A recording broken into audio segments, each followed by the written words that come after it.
Okay, hello everybody. We're here with Veiled Intentions, a dating coach and pickup artist from Vienna in Austria.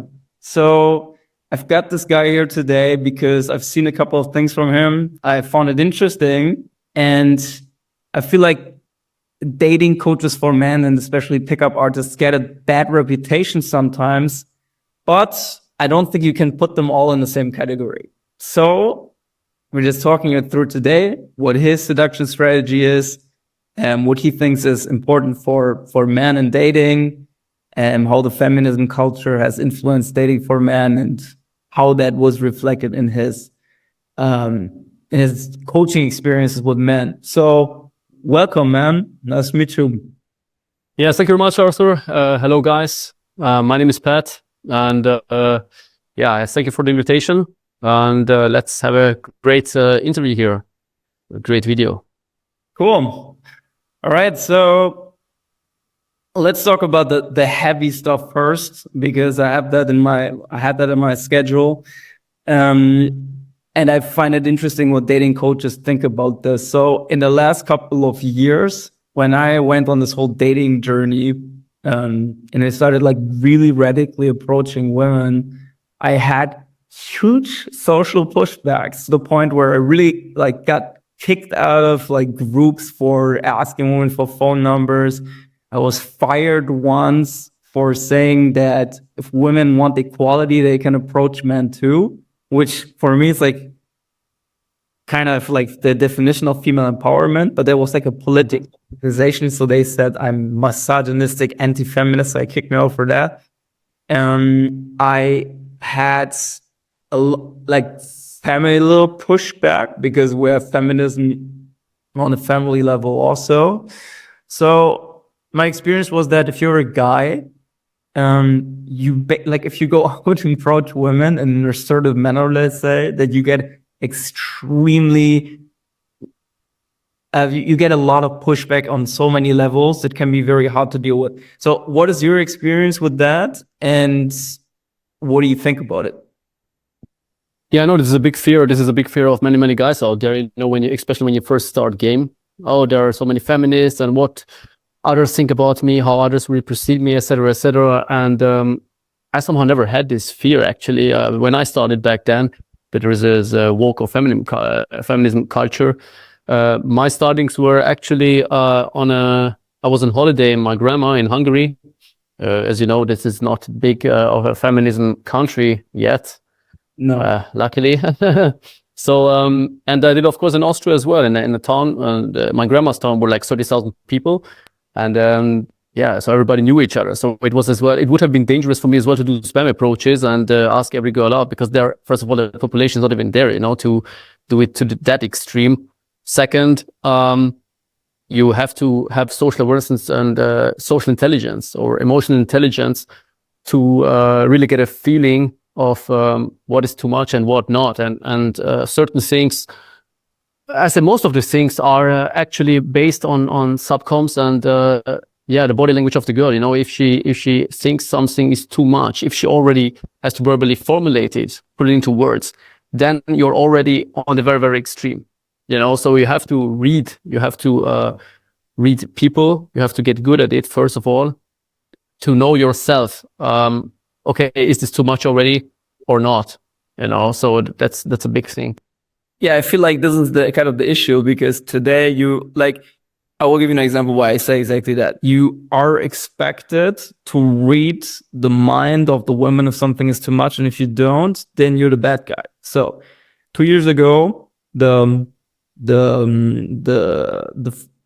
boss of the biggest private media company in Germany, Bild, was fired, and this is not a joke, because he had a relationship with women from the workplace. So he got accused of using his status, his power, to gain sexual advantages of women. They did an investigation, and they found out there was one or a couple of girls that he like met up several times at a hotel with, had sexual relationships. The girl said she was afraid to say no because he was the boss. And the investigation found no evidence for sexual harassment at all. So they fired him anyway with the argument that he had trouble organizing personal relationships at the workplace. But I don't think this is fair, because this woman, like, the argument that she brings is exactly what I see as the issue. Like, she's too afraid to say no. Okay, I mean, a woman can go home with you, have sex, and then later say you raped her because she was afraid to say no, and you did something to her. But how are you supposed to know that? And exactly the same, not exactly the same, something different actually. Now, the biggest state media company in Germany fired the first reporter too, with the argument 3 women felt harassed. Not that they are harassed. Again, investigation found no evidence for sexual harassment, nothing that is like criminally relevant in any manner. Just the fact that they said they felt harassed was enough to kick the guy out. And I think this is the issue with like the feminism woke culture these days, where you get Me Too'd from women that have passive aggressive tendency. Because if you cannot communicate that you're not comfortable with something, you can't say no, or you're not able to communicate straight to a person's face that you're uncomfortable with something, that's not really healthy communication. So, and I feel like a lot of women they're supported in that pursuit of communication. I'm not saying you shouldn't approach women or anything out of fear because of that. Absolutely not.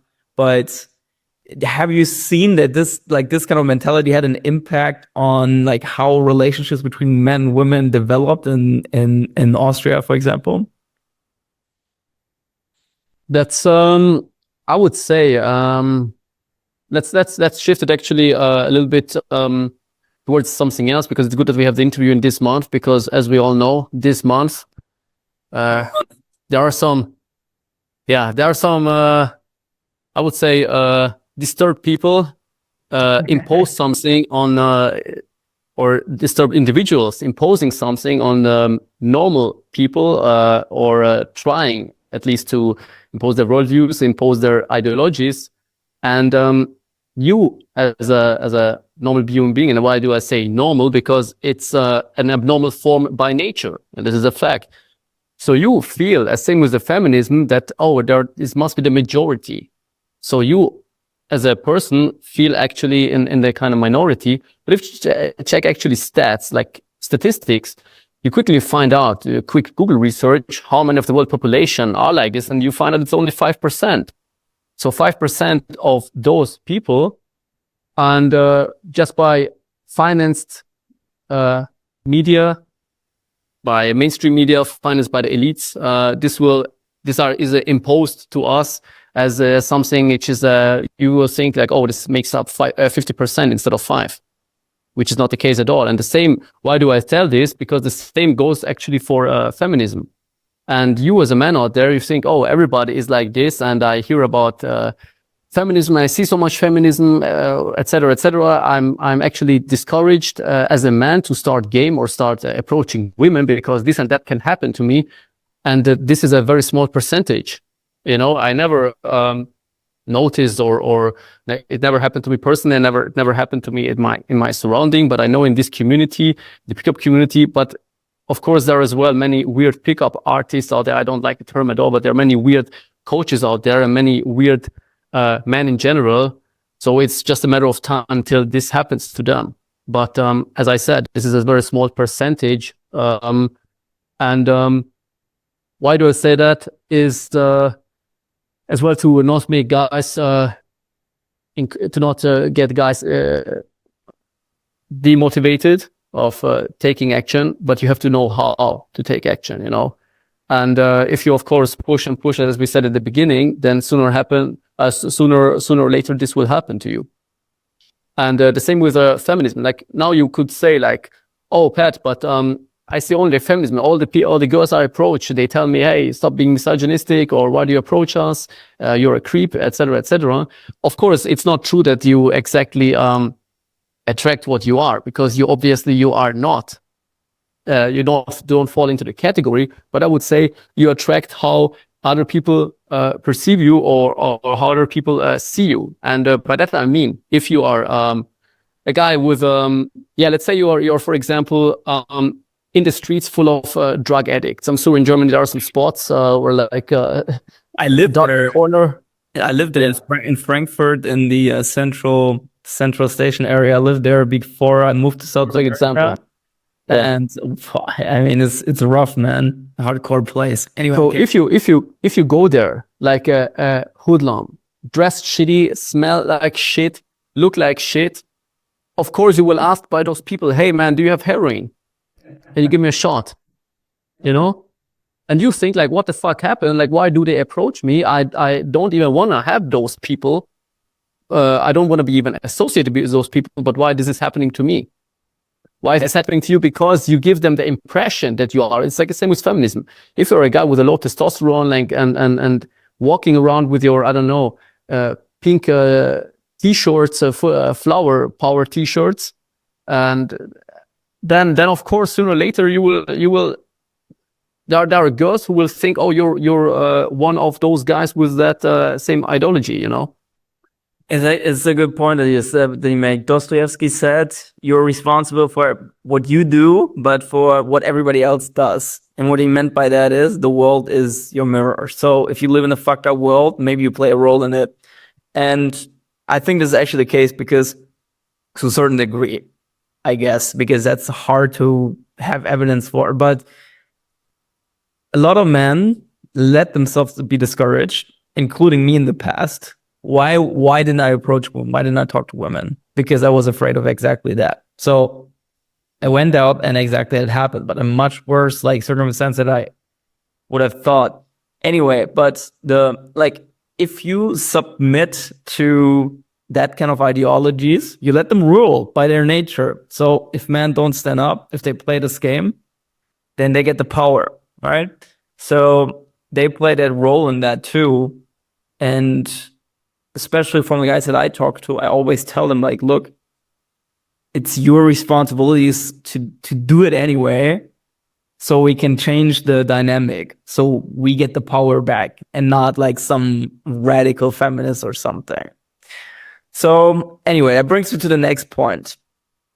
Your seduction strategy. So you say men shouldn't be discouraged from taking action, and I agree 100%, obviously.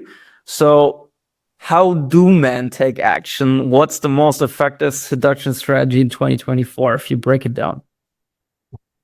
I don't think like from people bring always up the year, you know, as if it would have a big relevance, like how to approach women in 2024, how to approach women in 2025. The same shit as approaching women like 10 years ago. I mean, from a macro perspective, I mean, I know you're in Colombia, right? You live in Colombia? Right now I'm in Bolivia. Okay, in Bolivia. And anyway, in South America, let's say. And from a macro perspective, since the fundamentals, the game fundamentals, they don't change. So you can approach, the fundamentals stay the same. The only thing which are changing or have to be adjusted are some little wheels. And by little wheels, I mean cultural norms, social factors. For example, Bolivia versus Germany.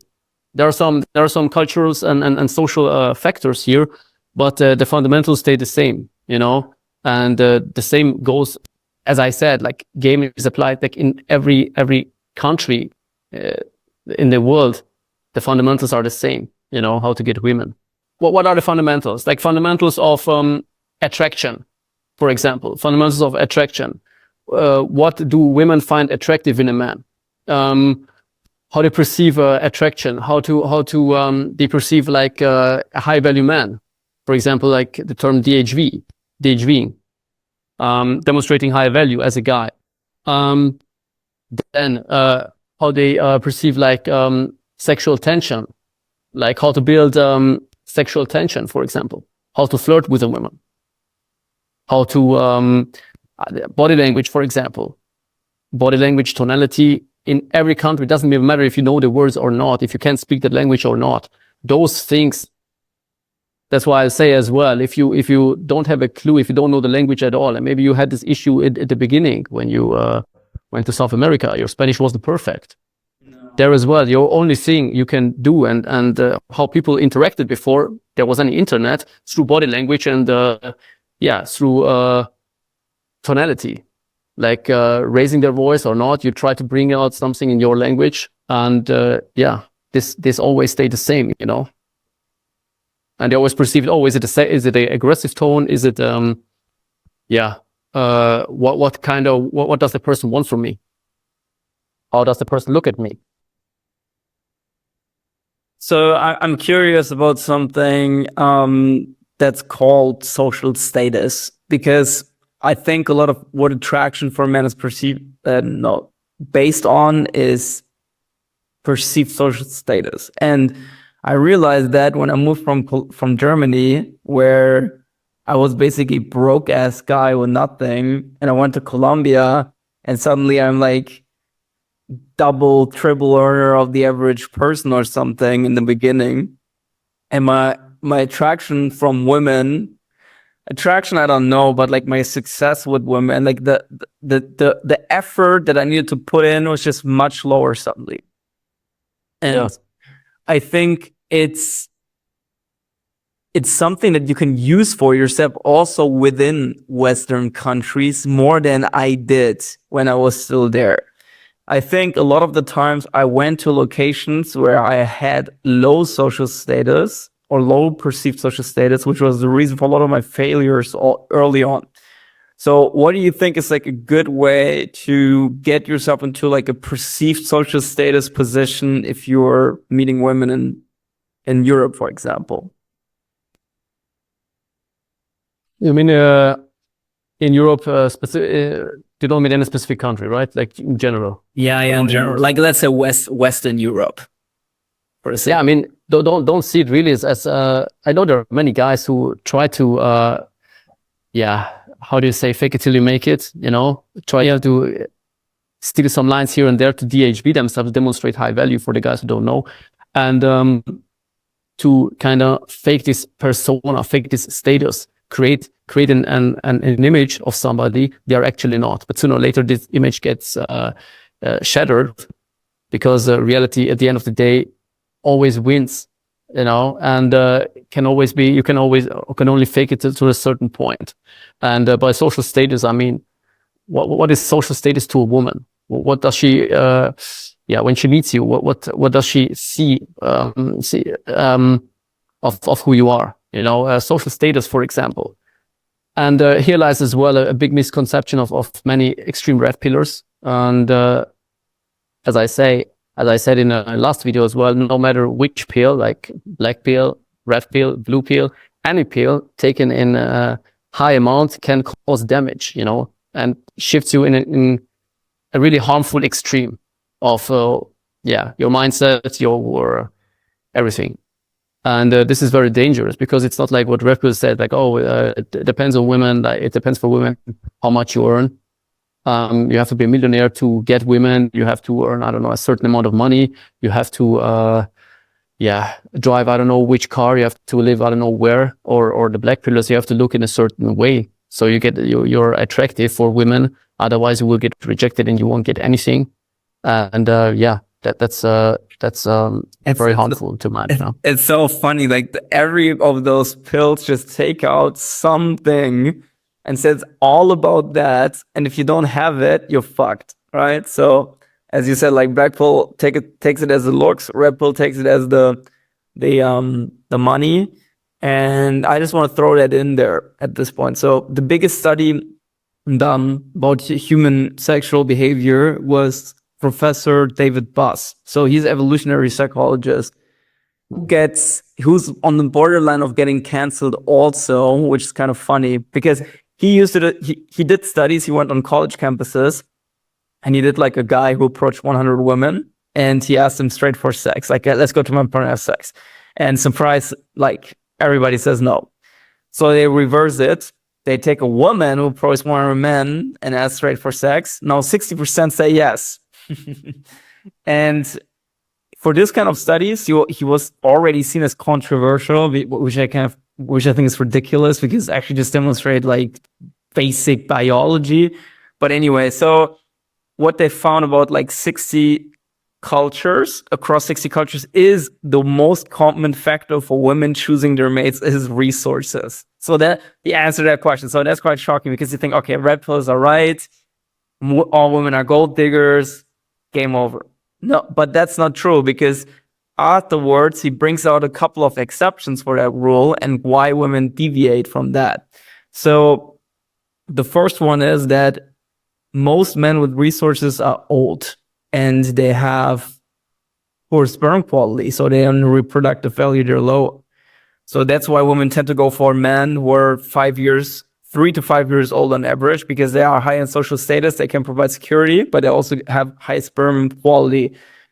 And the other thing is that if the guy is not investing in you as a woman, then you're fucked also. So if you're dating a multi-millionaire, let's say, and you get pregnant, and he's like, I'm not going to give you any money, fuck off, then you didn't have any benefits from choosing that kind of man.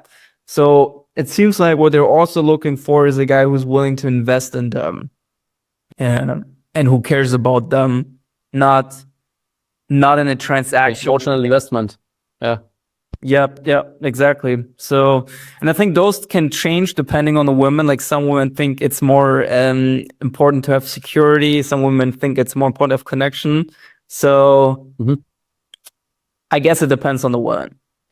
Anyway, so what I find interesting from David Buss also is that he brings this like resource potential to the table. We've talked about this earlier, where if you're a young guy and you're broke, but you're very ambitious and you have a bright future in front of you, then women find that equally attractive. And I think I've seen studies where they actually shown women 2 pictures. Like one guy is rich, but he has poor behavior, unattractive behavior, and the other guy is poor, has attractive behavior. Go for the poor guy. How was that in your experience? Like, how important were looks and resources in meeting women? I can tell you this. I can answer this question very easily. The thing was, when I started with game, it was around like after my high school degree, I always took care of my looks. Like somehow it was like for me, maybe I was like a black pill without even knowing, because back then they didn't even exist this term, black pill. But I was taking care of my looks. I was getting in shape, clothes, etc., etc., and my different products, hair products, and all this shit. I think like took it to an extreme back in the days, and to a point where I was modeling. Even I was discovered as a model. So I'm 62. Yeah. Nice. It was 10 years ago. I think more than 10 years ago. Yeah, 2012, 13, something like this. And I was always 6'2", but this never helped me because I never got anywhere with it. And when I was modeling, guess how many girls I got? Oh man, that's crazy. But for the black pillars, I have a video about that. I have a video about that I did with like Ross Jeffries and Marcus Wolf. Yeah, I say that where I talked about it, and I got 0, and I was like shocked. I was like, this cannot be it. Like, what the fuck is wrong here? And then I saw like those girls, the models. They got picked up by their boyfriends, and surprisingly, their boyfriends were out of shape. They were like fat, bald guys. Nothing against bald guys, but I'm just saying like bald, shorter guys, because obviously these models were like 180. Like Oh yeah, I'm sure. I don't know in measurements it's like 6'0" or I don't know, but 180. Anyway, and I was like, okay, now again my mind was like, okay, now to the other extreme must be because of money. They must have money. They must have some cars, because obviously it's not about looks somehow. I don't know what it is. So I went to my discovery here, discovering phase, and I had friends of mine, especially one friend who had some certain amount of money through his parents, of course, and he was always changing cars, like, you know, like from BMW to Mercedes, etc., etc. So I was like, okay, he must get girls somehow, because obviously, like, it's about money, it's about somehow the car you're driving, but he as well never got any women. So I was finding myself in this inner conflict of what can it be, what women find attractive now, because I didn't know it myself.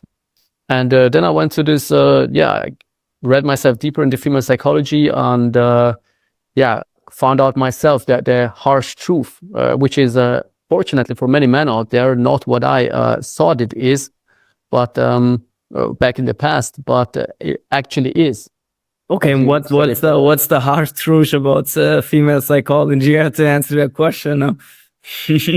The harsh truth about female psychology, you'll find probably this big of a book and you won't end it, because the men's psychology, as we all know, is like this, maybe a 10-pager. Female psychology are like, I don't know how many thousands of pages, but to debunk all those red pill, black pill, and all those extremes, you know, as I said, like, and look at those guys who are talking to you behind camera, like, just check on YouTube. And when I here and there I check some things, like, I don't know, from Fresh and Fit and stuff, some podcasts, but I laugh about it. I take it in a funny way. When I'm taking a shit, I'm listening to it in the background or something, you know. So it's I'm not taking it serious, because I know it's somehow for entertainment, it's for fun, but there are many guys who take it serious and they really think it is like this. And as I said earlier, these are maybe 5% there as well, where you have like some hood rats, some ghetto trash, and you think automatically every girl has an OnlyFans. Every girl is a gold digger. Every girl is I don't know what. And you easily get yourself in, first of all, this victim mindset, and you easily get yourself to hate women. I mean, it's really feeding on that. And I mean, this narrative that every woman is texting to that many guys, I think it's ridiculous, because there's some women, they just reject every man they talk to. You know, of course they have options, obviously, like women always have options, but it doesn't mean that they're fucking those guys. I mean, the average body count of a woman at 25 is what, like 4? They all act like all women are promiscuous bitches who just fuck the richest guy around and have OnlyFans to make money off male attention. It's all bullshit.